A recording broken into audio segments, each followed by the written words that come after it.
میرا نام سر شاہد ہے اور میں ایک اسٹوڈنٹ ہوں، کمپیوٹر کا بھی اور اکاؤنٹس کا بھی۔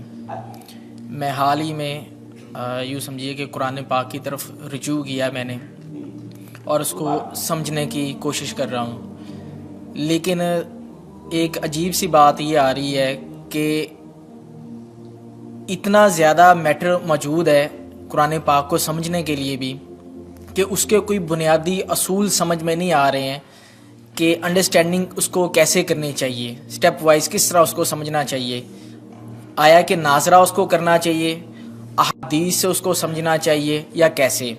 کیونکہ اگر ہم احادیث کو بھی اٹھا لیتے ہیں پڑھتے ہیں تو کچھ علماء کہتے ہیں جی کہ احادیث کے بارے میں بھی یہ ہے کہ کچھ ضعیف ہیں یا حسن ہیں یا اس کا مطلب کسی خاص وقت کے لیے تھا۔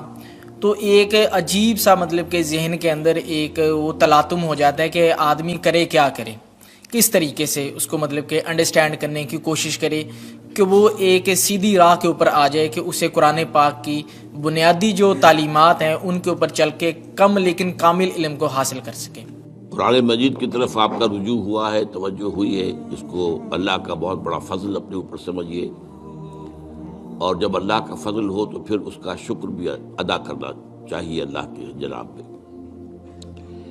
میں آپ سے ایک عجیب بات کہہ رہا ہوں، شاید آپ کو بہت وہ نئی سی لگے گی۔ قرآن کو ایسے پڑھیے جیسے بدو پڑھتے تھے۔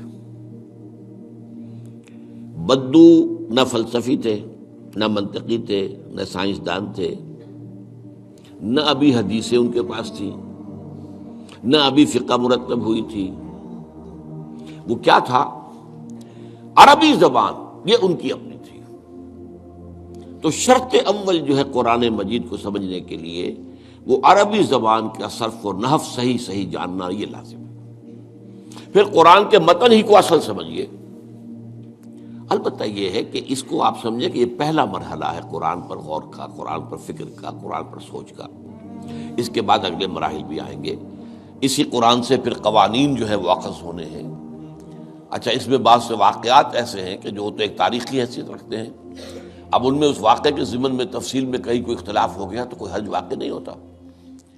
ابھی میں مثال دیا کرتا ہوں کہ میں چند جملے ابھی آپ کے سامنے یہاں ادا کروں اور پھر 10 منٹ کے بعد پوچھا جائے آپ سے تو ہر شخص جو ہے اس کو کہے گا، وہ جواب جو میرا دے گا وہ مختلف ہوگا، اس کا اس میں اس کی اپنی بات بھی شامل ہو جائے گی، اور سوچ میری بات سنتے ہوئے بھی جو اس کا سبجیکٹو مائنڈ ہے وہ اس کے اندر اس وقت حاضر ہوگا، وہ اس سے اس کوئی نہ کوئی نتیجہ از خود اپنی اس سبجیکٹو مائنڈ کے حوالے سے حاصل کرے گا، وہ بیان کرے گا۔ تو ان چیزوں میں احادیث میں اگر کوئی اختلاف بھی ہو جائے تو اس میں پریشان ہونے کی ضرورت نہیں ہے۔ ابھی ہمارے ہاں یہ جمعے کے اجتماعات میں حدیث جبرائیل جو ام السنہ کہلاتی ہے، جیسے سورہ فاتحہ ام القرآن ہے، ایسے حدیث جبرائیل ام السنہ ہے، سنت کی جڑ اور ماں۔ اب اس کی جو روایات آئی ہیں اس میں مختلف اختلاف ہے، الفاظ کا اختلاف ہے، ایسنس ایک ہے، مفہوم ایک ہے، الفاظ میں بڑا فرق ہے، تفاصیل کا فرق ہے۔ تو اس حوالے سے اس میں گھبرانے کی ضرورت نہیں ہے۔ پھر یہ کہ فقہی معاملات کے اندر اختلافات ہو گئے، وہ بھی نیچرل ہیں۔ آپ کو معلوم ہے کہ ایک ہی مقدمہ ہوتا ہے، 8 جج بیٹھے ہوئے ہیں ایک بینچ پر، 5 کا فیصلہ ایک ہے، 3 کا ایک ہے، اور بھی تقسیم ہو سکتی ہے۔